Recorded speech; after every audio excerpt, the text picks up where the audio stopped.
El mundo de la literatura está lleno de historias fascinantes que nos ayudan a reflexionar sobre la condición humana.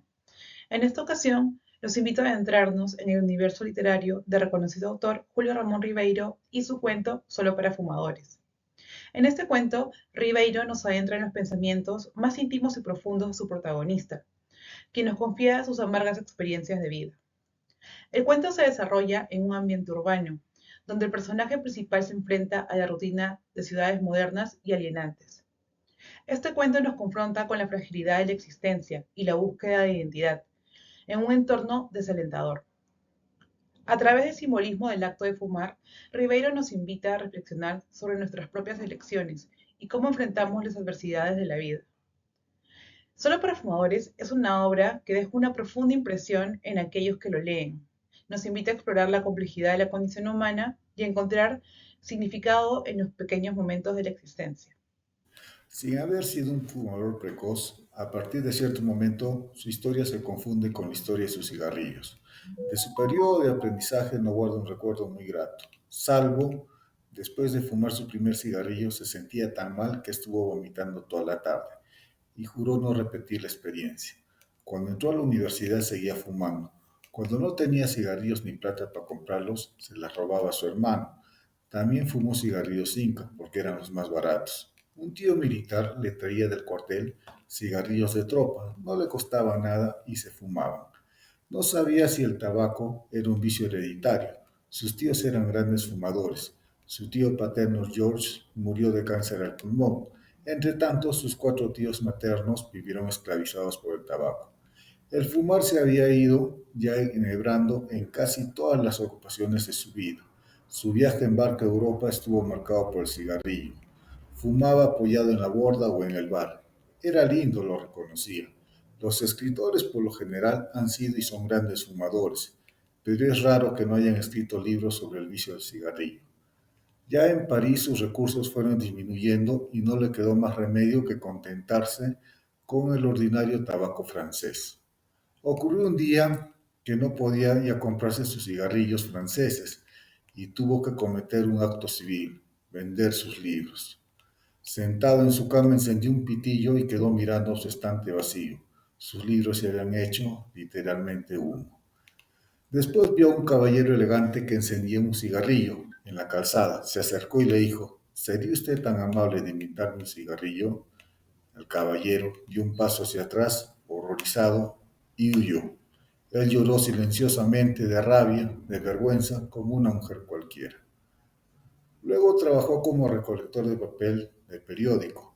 Era su primer trabajo físico que realizó y uno de los más fatigosos. Le sirvió para pagar cotidianamente el hotel, la comida y los cigarrillos. Fueron los más éticos que fumó. Conoció a Panchito, se hicieron amigos. Él invitaba a los cigarrillos más largos que había conocido en su vida, los Polman. A partir de ese día, Panchito, él y los Polman formaron un trío inseparable. Él no sabía verdaderamente quién era y a qué se dedicaba. Ayudaba a todos, era una especie de un mecenas. En el bar se agarró a golpes con un musulmán que intentó abusar de una mujer. Días más tarde, Panchito desapareció sin previo aviso. Años después, cuando Julio viaja de ciudad en ciudad. En ese entonces se encontraba en París, en una estación de prensa donde todos fumaban. De pronto colapsa una úlcera estomacal, siendo hospitalizado y luego de varias transfusiones de sangre se recupera. El médico le prohíbe fumar, pero Julio hace caso omiso, sin importarle su salud. Después de un tiempo de terapia, se encuentra estable, vivía junto a su esposa, llevaba una vida tranquila y sin cigarro. Sin embargo, un día, camino a la playa, vuelve a recaer, volviendo a caer, a complicar su mal estomacal. Siendo nuevamente hospitalizado e intervenido quirúrgicamente, para luego ser trasladado a una clínica para su recuperación. El lugar era sombrío, se veían pacientes debilitados, que eran pesados continuamente. El que ganaba peso salía de la clínica y el que no, fallecía. A Julio esa escena lo angustió profundamente. lo desanimó, le quitó el apetito, bajando mucho de peso. Un día, desde su ventana, logra visualizar a unos albañiles construyendo un área para la clínica. Los ve sonrientes, disfrutando de los placeres básicos de la vida, como comer, beber, fumar. Esa visión lo animó y motivó. Entonces le dijo a su esposa que le llevara unos cubiertos de plata que anteriormente a él no les gustaban, pero que ahora eran su salvación. Como no los podía tener en sus bolsillos, los puso en sus calcetines, empezando por la cucharita de café hasta llegar a la sopera. A la semana ya había subido 2 kilos. Las enfermeras estaban asombradas por su rápida recuperación, pues no iba con su aspecto físico. Un médico lo visitó, vio su recuperación y a los pocos días le dio de alta. Su esposa lo recogió y lo llevó a un taxi a su casa. A la semana ya estuvo bebiendo moderadamente, pero con apetito. Al mes ya estuvo bebiendo un tinto con sus comidas.